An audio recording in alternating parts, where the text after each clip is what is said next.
2024 के लोकसभा चुनाव में समाजवादी पार्टी के मुखिया अखिलेश यादव और कांग्रेस नेता सांसद राहुल गांधी जय और वीरू की पक्की दोस्ती का स्वांग रचकर जनता के बीच पहुंचे।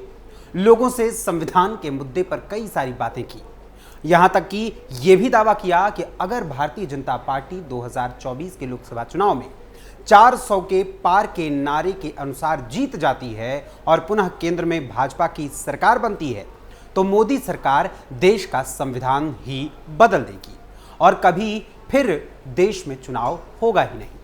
अखिलेश यादव ने इस बीच अपना पीडीए का नया सोशल इंजीनियरिंग वाला फॉर्मूला तैयार कर जनता के बीच पहुंचा दिया और उसी फॉर्मूले के आधार पर, उसी के बलबूते पर उन्होंने काम किया और 2024 के लोकसभा चुनाव का परिणाम जब आया तो यूपी में समाजवादी पार्टी ने 37 और कांग्रेस ने 6 सीटें जीती, तो वहीं एनडीए को मात्र 36 सीटें जीतने में कामयाबी मिली थी। और दोनों लड़कों की जोड़ी यानी राहुल और अखिलेश की जोड़ी ने उस समय ये दिखाने की कोशिश की कि हम साथ साथ हैं, लेकिन कुछ समय बाद ही ये साथ पूरी तरीके से अलग होने लगा और अब जब 2027 के यूपी विधानसभा के चुनाव नजदीक आ रहे हैं और मात्र 2 साल का समय बचा है, तो ऐसे में एक बड़े ही महत्वपूर्ण मुद्दे पर दोनों लड़कों की दोस्ती में दरार पड़ गई है और हम साथ साथ वाला सीन बदल गया है। मैं तेरा दुश्मन, तू मेरा दुश्मन में। आखिर क्या है ये वजह जिसके चलते यूपी में कांग्रेस और समाजवादी पार्टी की राहें अलग हो गई हैं और कैसे 2027 के चुनाव से पहले यूपी में हो रहा है बड़ा खेल, आपको बताएंगे विस्तार से हमारे खास प्रोग्राम थर्ड आई के आज के इस अंक में। नमस्कार, वंदे मातरम, कैपिटल टीवी उत्तर प्रदेश देख रहे हैं आप और मैं हूं आपके साथ अखिलेश पांडे।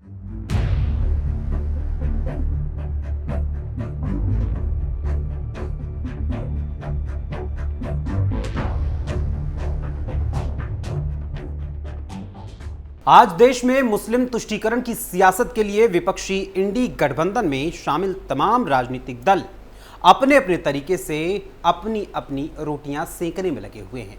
कहीं मुसलमानों को खुश करने के लिए बाबर और औरंगजेब जैसे आक्रांताओं, विदेशी आक्रांताओं का गुणगान किया जा रहा है, उन्हें अपना आदर्श मानकर उनका महिमामंडन किया जा रहा है, तो कहीं हिंदुओं और हिंदू राजाओं को गद्दार तक बताया जा रहा है। लेकिन कर्नाटक में तो इस इंडी गठबंधन के मुखिया कांग्रेस के नेतृत्व वाली सरकार ने तो संविधान तक को ही बदलने का मन बना लिया और काम भी शुरू कर दिया। कर्नाटक में कांग्रेस की सरकार है और कांग्रेस ने संविधान के विरुद्ध जाकर धर्म के आधार पर मुसलमानों को खुश करने के लिए राज्य में आरक्षण उन्हें दे दिया और साथ ही इस मुद्दे पर संसद में भी खूब बवाल मचा रहा और संसद में भी कांग्रेस अपने मुद्दे पर डटी रही। लेकिन इस बीच जो समाजवादी पार्टी कांग्रेस के साथ मिलकर लोकसभा चुनाव में 2024 में लड़ी थी, वही समाजवादी पार्टी अब कांग्रेस के अलग रुख को देखते हुए पूरी तरीके से अपने आप को उससे अलग कर लिया है और समाजवादी पार्टी ने कांग्रेस से अपने आप को अलग करते हुए मुस्लिम आरक्षण के मुद्दे पर अपनी एक अलग बात रखी है। मुस्लिम आरक्षण के मुद्दे पर राहुल से अलग हुए अखिलेश। कर्नाटक में भारतीय राष्ट्रीय कांग्रेस की सरकार ने सरकारी ठेकों में मुसलमानों को 4% आरक्षण देने का प्रस्ताव पहले पास किया और वो प्रस्ताव पास हो जाने के बाद उस पर तमाम तरीके की नौटंकी करने लगी। लड़ाई ये जो कर्नाटक में पहले आरक्षण की लड़ाई शुरू हुई, वो लड़ाई पहले तो कर्नाटक से दिल्ली पहुंची और अब इसका रुख दिल्ली से होते हुए लखनऊ की ओर भी पहुंच चुका है। समाजवादी पार्टी के राष्ट्रीय अध्यक्ष अखिलेश यादव ने मुसलमानों को धर्म के आधार पर आरक्षण देने के मुद्दे पर कांग्रेस से अलग अपना रुख अख्तियार किया है। आरक्षण विवाद पर समाजवादी पार्टी के मुखिया अखिलेश यादव ने साफ तौर पर कहा कि धर्म के आधार पर जो आरक्षण दिया जा रहा है वो सरासर गलत है, गैर संवैधानिक है, हम इसके खिलाफ हैं। दरअसल समाजवादी पार्टी के मुखिया अखिलेश यादव ने मीडिया से हुई बातचीत में कहा, धर्म के आधार पर आरक्षण नहीं मिलना चाहिए। हम लोग जाति जनगणना के पक्ष में हैं। आरक्षण मिलना चाहिए, लेकिन पिछड़े और दलितों को आरक्षण मिलना चाहिए। जो पीछे रह गए हैं उनको मिलना चाहिए, लेकिन धर्म के आधार पर आरक्षण नहीं मिलना चाहिए। भाजपा ने पहले एंग्लो इंडियन का आरक्षण समाप्त कर दिया, अब इनकी नजर वक्फ बोर्ड पर है, इनकी मंशा साफ नहीं है।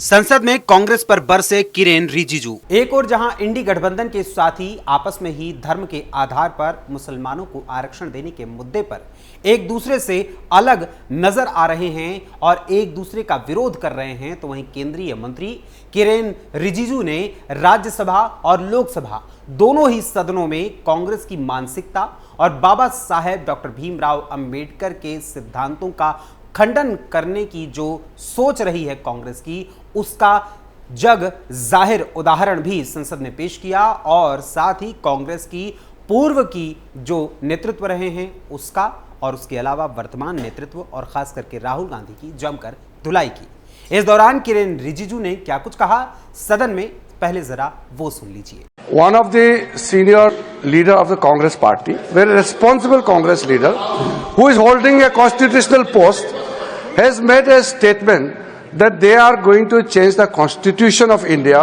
to provide reservation in contract work to a Muslim community. Now, this statement, we cannot take this statement lightly, because if it was a statement made by any ordinary person, then we can understand, we can reply outside. But since the statement has come from a person who is holding a constitutional position, and in a very clear term, he has stated that Congress party will provide reservation to Muslim community, and for that they will change the constitution of India. It is a matter which we cannot tolerate, and this is assault on the constitution of India, the constitution provided by Dr. B.R. Ambedkar. And these people, they are talking about constitution, they are carrying the photograph of Baba Saheb Ambedkar, but their people officially makes a statement to change the constitution of India. I want the Congress president who is sitting here in the house to make very specifically clear about the Congress party's position. In what manner you want to change the constitution of India to provide reservation to Muslim community? I want clear-cut reply and position from the Congress party president. ये बहुत गंभीर मुद्दा है। मुस्लिम representation का मुद्दे 1947 में आया। 28 अगस्त 1947 में सरदार पटेल जी और पूरे संविधान सदन ने उस समय रिलीजियस रिजर्वेशन को खारिज किया था। भारत के संविधान में धर्म के नाम से कोई रिजर्वेशन नहीं हो सकता है। आज कांग्रेस पार्टी का संवैधानिक पद पर बैठ करके वरिष्ठ नेता जब बोलता है कि संविधान को बदलाया जाएगा मुसलमानों को रिजर्वेशन देने के लिए, ये हम मंजूर नहीं हो सकता है। मैं कांग्रेस पार्टी से कहना चाहता हूं, आप अपना पोजीशन क्लियर करो। अगर आप मानते हैं, अगर आप बाबा साहब अंबेडकर का संविधान को मानते हैं, तो आपके वो संवैधानिक पद पर बैठ करके जो आज ये बयान दिया है उसको तुरंत बर्खास्त करो। आप वहां कहते हो कि मुसलमानों को रिजर्वेशन देंगे और यहाँ बाबा साहब का फोटो लेकर के आप नाटक करते हो। कांग्रेस पार्टी बाबा साहब का नाम को लेकर के संविधान किताब को जेब में हाथ में लेकर के नाटक करते हो। मैं उसका निंदा करता हूँ और स्पष्ट करना चाहता हूँ, उसको हमारा मांग है संवैधानिक पद पर जो बैठा है उसको तुरंत बर्खास्त करे, नहीं तो हम बर्दाश्त नहीं करेंगे। संविधान की रक्षा करना हम सबका जिम्मेदारी होना चाहिए। अध्यक्ष महोदय, वहीं संसद में मुस्लिम आरक्षण पर मचे बवाल के बाद समाजवादी पार्टी ने कांग्रेस से खुद की राहें जुदा कर ली और इसे संविधान के विरुद्ध तक बताया और साथ ही धर्म के आधार पर मिलने वाले मुसलमानों को आरक्षण की जो बात कही जा रही है वो पूरी तरीके से समाजवादी पार्टी कह रही है कि ये आरक्षण गलत है। लेकिन एक और जहां समाजवादी पार्टी के मुखिया अखिलेश यादव कांग्रेस के गैर संवैधानिक कदम से खुद को किनारे कर रहे हैं, तो वहीं यूपी में 2027 में होने वाले विधानसभा चुनाव में भी कांग्रेस और समाजवादी पार्टी की राहें जुदा हो रही हैं। लेकिन अखिलेश यादव जो मुस्लिम तुष्टीकरण की सियासत खेल रहे हैं उस मुद्दे पर अपने आप को मजबूत किए हुए हैं, यानी मुसलमानों के साथ वो पूरी तरीके से धोखा कर रहे हैं। एक तरफ गैर संवैधानिक तरीके से कांग्रेस ने अगर मुसलमानों को आरक्षण दिया तो उसके खिलाफ खड़े हैं, लेकिन दूसरी तरफ अपने ही सांसद द्वारा राणा सांगा को पूरी तरीके से गद्दार कहे जाने के मुद्दे पर उसका समर्थन कर रहे हैं और बाबर, कभी औरंगजेब तो कभी अन्य मुस्लिम आक्रांताओं का समर्थन करते हुए उन्हें अपना आदर्श भी बता रहे हैं। लेकिन 2027 में कैसे ये दोनों लड़के यानी अखिलेश और राहुल एक दूसरे से अलग हो चुके हैं और कैसे 2027 के चुनाव में जुदा होकर अपनी राहें तैयार करने में लगे हैं, अब जरा वो भी जान लीजिए। 2027 के चुनाव में साइकिल पंजा अकेले लड़ेंगे चुनाव। अभी कुछ समय पहले दिल्ली में हुए विधानसभा चुनाव में अखिलेश यादव ने इंडी गठबंधन के अपने करीबी साथी राहुल गांधी का साथ छोड़कर आम आदमी पार्टी के मुखिया अरविंद केजरीवाल का साथ दिया था और उनके लिए प्रचार प्रसार भी किया था। तो वहीं दूसरी ओर बिहार में अखिलेश यादव आरजेडी का समर्थन करने वाले हैं। ऐसे में कांग्रेस ने 2027 में होने वाले यूपी विधानसभा चुनाव से पहले अपनी रणनीति बदलकर पार्टी को उत्तर प्रदेश में मजबूत बनाना शुरू कर दिया है और तकरीबन हर जिले में अपने जिलाध्यक्षों को बदल रही है और फेरबदल करते हुए कांग्रेस खुद को जमीनी स्तर पर मजबूत कर रही है।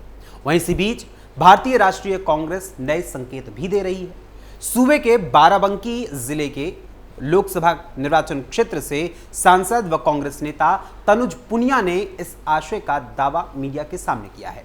सांसद तनुज पुनिया ने दावा किया है कि पार्टी यानी कांग्रेस साल 2027 के चुनाव के लिए तैयार है।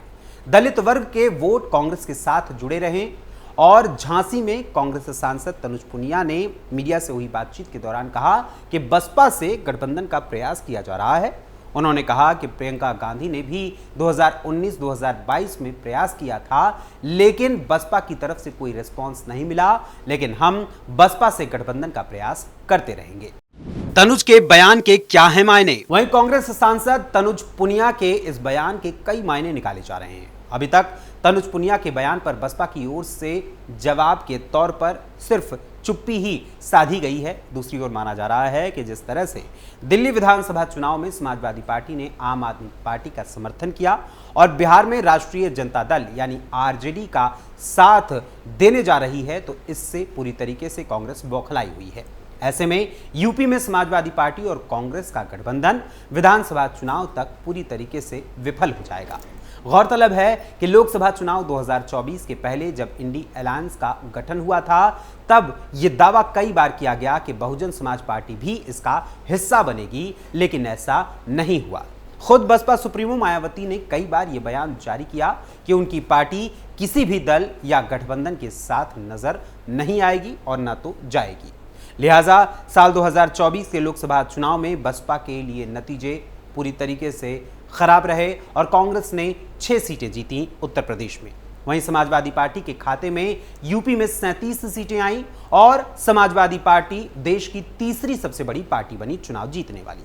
अब चूंकि बसपा का अपना अलग कोर वोटर है और उस पर पकड़ उसकी लगभग खत्म हो चुकी है। बसपा के इसी कोर वोटर को लुभाने के लिए कांग्रेस अपनी तैयारी में जुट गई है। तो वहीं भाजपा भी यूपी में अपने 8 सालों का रिपोर्ट कार्ड जनता के सामने पेश कर चुकी है और लोग जमकर सीएम योगी की तारीफ भी कर रहे हैं।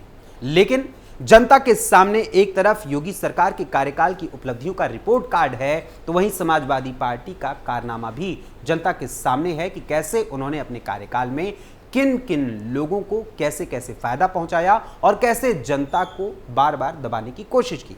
और साथ ही संविधान के विरुद्ध काम करने वाली कांग्रेस की कारस्तानियां भी एक बार फिर से जनता के सामने है। अब ऐसे में 2027 से पहले यूपी की जनता समाजवादी पार्टी और कांग्रेस के मंसूबों के बारे में क्या विचार रखती है, हमें अपने कमेंट्स के माध्यम से जरूर बताइएगा। फिलहाल अभी के लिए थर्ड आई के आज के इस अंक में बस इतना ही। फिर मुलाकात होगी थर्ड आई के अगले अंक में किसी और खबर, किसी और मुद्दे, किसी और विषय के साथ। तब तक के लिए मुझे अनुमति दीजिए। धन्यवाद। जय हिंद, जय भारत।